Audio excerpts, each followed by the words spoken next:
নমস্কাৰ study and learn Assam YouTube চেনেলৰ সকলোকে স্বাগতম জনাইছোঁ আমি ষ্টাৰ্ট কৰিছোঁ টাৰ্গেট এছআই এডিআৰ 3.0 নামৰ এটা গুৰুত্বপূৰ্ণ সিৰিজ যি সিৰিজত আমি ইনক্লুড কৰিম সিলেবাছত থকা সমূহ সাবজেক্ট অলৰেডি আমি এই সিৰিজৰ ফাৰ্ষ্ট পাৰ্টটো আপলোড কৰিলোঁ অৰ্থাৎ আসাম পলিটিৰ প্ৰথম ভিডিঅ'টো আমি অলৰেডি আপলোড কৰিলোঁ তোমালোকে যদি সেই ভিডিঅ'টো চোৱা নাই ডেছক্ৰিপশ্যনৰ লিংক আছে বা প্লেলিষ্টত গৈ তোমালোকে সেই ভিডিঅ'টো চাই ল'বা আমি টাৰ্গেট এছআই এডিআৰ 3.0 নামৰ সিৰিজৰ নাম দিছোঁ তাৰ মতলব এইটো নহয় যে এই কুৱেশ্যনখিনি অকল এই দুটা এক্সামতে কামত আহিব অসম চৰকাৰৰ যিকোনো প্ৰতিযোগিতামূলক পৰীক্ষাৰ এই আসাম পলিটিৰ কুৱেশ্যনখিনি কামত আহিব বুলি আমি ভাবিছোঁ সেইকাৰণে তোমালোক সকলো পৰীক্ষাৰ্থীয়ে এই সিৰিজটো চাবা আমি আলোচনা কৰিছিলোঁ ইয়াৰ আগৰ ভিডিঅ'টো এক্সিকিউটিভ ব্ৰাঞ্চ অফ আসাম অৰ্থাৎ অসমৰ কাৰ্যবাহী শাখা তাতে আমি আলোচনা কৰিছিলোঁ গভৰ্ণৰ অৰ্থাৎ ৰাজ্যপাল চিফ মিনিষ্টাৰ অৰ্থাৎ মুখ্যমন্ত্ৰী আৰু মন্ত্ৰী পৰিষদ এইকেইটা ব্ৰাঞ্চৰ ওপৰত আমি খুব ভালদৰে আলোচনা কৰিছিলোঁ ইয়াৰ আগৰ ভিডিঅ'টোত আজিৰ ভিডিঅ'টোত আমি আলোচনা কৰিম এইকেইটা পাৰ্টৰ অৰ্থাৎ এক্সিকিউটিভ ব্ৰাঞ্চৰ ওপৰত কেনেধৰণৰ কুৱেশ্যন এনচাৰ আমাৰ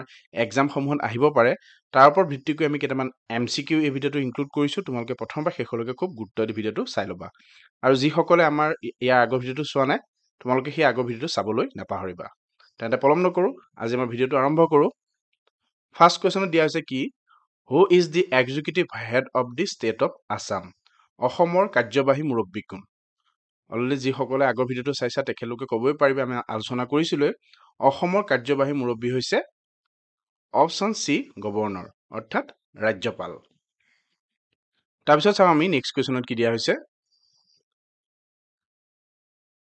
the real executive power in Assam with D তোমালোকে যদি চোৱা আমি যদি প্ৰথম কুৱেশ্যনটো পালোঁ অসমৰ কাৰ্যবাহী মুৰব্বী কোন গভৰ্ণৰ কিন্তু ইয়াৰ আগৰ ভিডিঅ'টো আমি আলোচনা কৰিলোঁ অসমৰ প্ৰকৃত কাৰ্যবাহী ক্ষমতা কাৰ হাতত নিহিত হৈ থাকে আমি যদি চাওঁ অসমৰ প্ৰকৃত কাৰ্যবাহী ক্ষমতা নিহিত হৈ থাকে ষ্টেটখনৰ মুখ্যমন্ত্ৰীৰ হাতত অৰ্থাৎ chief minister of Assam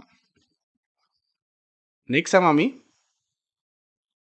next কুৱেশ্যনত দিয়া হৈছে what is the usual term of governor in Assam অসমত গভৰ্ণৰ অৰ্থাৎ ৰাজ্যপালৰ সাধাৰণ কাৰ্যকাল কিমান ইয়াতে চাৰিটা অপশ্যন আছে এই চাৰিটা অপশ্যনৰ ভিতৰত শুদ্ধ এনচাৰটো হ'ব অপশ্যন বি 5 years ৰাজ্যপালৰ সাধাৰণ কাৰ্যকাল হৈছে 5 বছৰ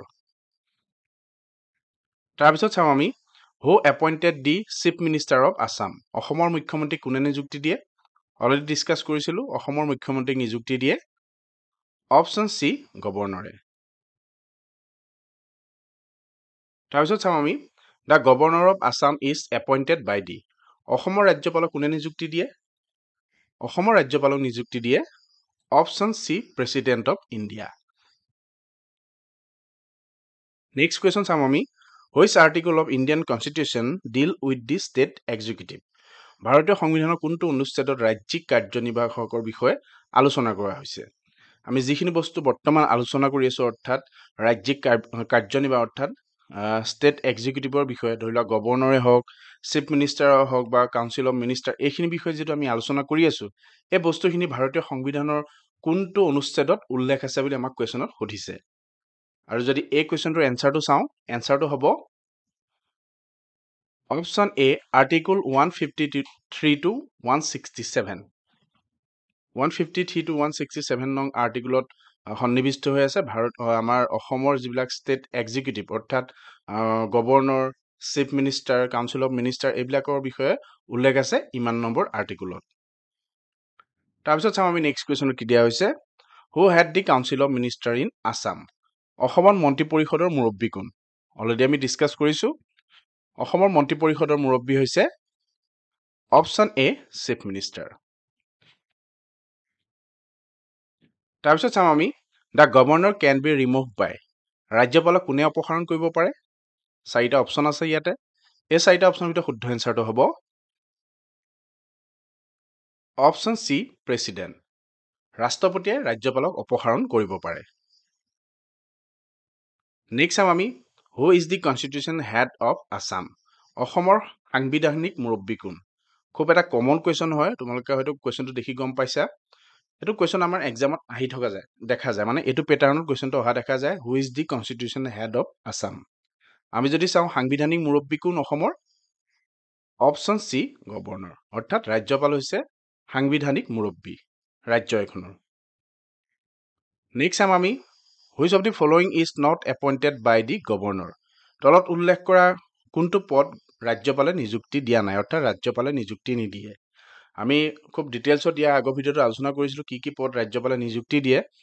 তোমালোকে যদি কুৱেশ্যনটো চোৱা, ইয়াতে 3টা পদ ৰাজ্যপালে নিযুক্তি দিয়ে আৰু 4 নম্বৰটো পদ ইয়াতে থকা এটা পদ ৰাজ্যপালে নিযুক্তি নিদিয়ে।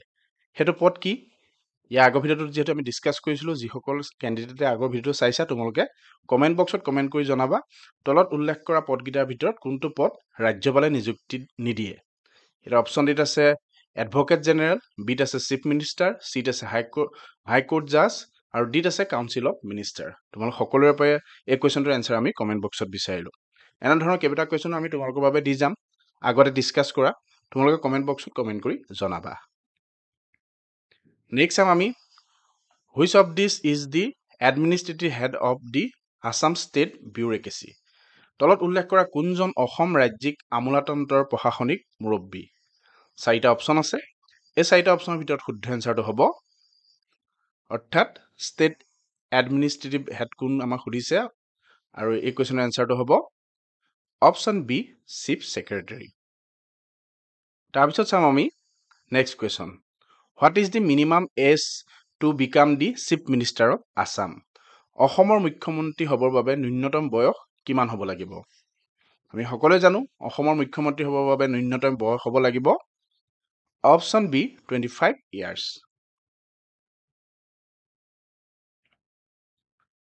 নেক্সট চাম আমি during A financial emergency who control the executive of the state. আৰ্থিক জৰুৰীকালীন অৱস্থাত ৰাজ্য কাৰ্যনিৰ্বাহক কোনে নিয়ন্ত্ৰণ কৰে? আমি কাৰ্যনিৰ্বাহকৰ বিষয়ে যিহেতু আলোচনা কৰি আছোঁ, এই যেতিয়া আমাৰ ফাইনেন্সিয়েল ইমাৰ্জেঞ্চি হয়, এই ৰাজ্যিক কাৰ্যনিৰ্বাহক কোনে নিয়ন্ত্ৰণ কৰে বুলি সোধা হৈছে। তোমালোকে বুজি পাইছা কুৱেশ্যনটো? যেতিয়া আৰ্থিক জৰুৰীকালীন অৱস্থা হয় তেতিয়া আমাৰ ৰাজ্যখনৰ কাৰ্যনিৰ্বাহকক নিয়ন্ত্ৰণ কৰে অপশ্যন চি প্ৰেচিডেণ্টে, অৰ্থাৎ ৰাষ্ট্ৰপতিয়ে। তাৰপিছত চাম আমি নেক্সট কুৱেশ্যন কি দিয়া হৈছে, which of the following is the highest ranking official in Assam state administration. Already আমি ইয়াৰ বিষয়ে ডিছকাছ কৰিলোৱে। কোন হ'ব বাৰু? ইয়াৰ এনচাৰটো হ'ব option B chief secretary. Next চাম আমি which of the following bodies advise the governor in state matters. তলৰ কোনটো সংস্থাই ৰাজ্যপালক ৰাজ্যিক বিষয়ত পৰামৰ্শ দিয়ে? এই বিষয়েও আমি আলোচনা কৰিছিলোঁ যোৱা ভিডিঅ'ত। তোমালোকে কমেণ্ট কৰি জনাবা এই কুৱেশ্যনৰ এনচাৰটো কি হ'ব। তাৰপিছত চাওঁ আমি next question, who among the following has the power to dissolve the Assam legislative assembly. তলত উল্লেখ কৰা সকলৰ ভিতৰত কাৰ অসম বিধানসভা ভংগ কৰাৰ ক্ষমতা আছে? এইবিলাক কুৱেশ্যনৰ বিষয়ে আমি খুব ডিটেইলছত ইয়াৰ আগৰ ভিডিঅ'ত যিহেতু ডিছকাছ কৰিছিলোঁ, তোমালোকে ক'ব পাৰিবা। মই MCQ টাইপতহে ইয়াত লৈ আহিছোঁ। এই কুৱেশ্যনৰ এনচাৰটো হ'ব অপশ্যন ডি গভৰ্ণৰ। নেক্সট চাম আমি the state executive of Assam does not include. অসমৰ ৰাজ্যিক কাৰ্যনিৰ্বাহৰ তলত উল্লেখ কৰা কোনটো বিষয় বা কোনটো পদবী অন্তৰ্ভুক্ত নহয়? আমি কৈছিলোঁ ৰাজ্যিক কাৰ্যনিৰ্বাহক কি অন্তৰ্ভুক্ত হৈ থাকে? Governor, chief minister, council of minister. আমি যদি চাওঁ ষ্টেট ইলেকশ্যন কমিশ্যনাৰ, এই বস্তুটো ইয়াতে ইনক্লুড হৈ নাথাকে। So' option C is the right answer. Next চাম আমি which of this statement about the chief minister is true. তলত উল্লেখ কৰা কোনটো বক্তব্য CMৰ ক্ষেত্ৰত অৰ্থাৎ মুখ্যমন্ত্ৰীৰ ক্ষেত্ৰত সত্য? আমি যদি খুব ধুনীয়াকৈ 4টা অপশ্যন পঢ়িলোঁ আমি পাই যাম এনচাৰটো। মই গোটেইকেইটা 4টা অপশ্যন পঢ়ি নিদিওঁ। ইয়াৰ শুদ্ধ এনচাৰটো হ'ব the CM must B A member of state legislature. মানে CM হ'বৰ কাৰণে তেওঁ বিধানসভাৰ এজন সদস্য হ'ব লাগিব, তেতিয়াহে তেওঁ চিফ মিনিষ্টাৰ অৰ্থাৎ মুখ্যমন্ত্ৰী হ'ব পাৰিব। So' option C is the right answer.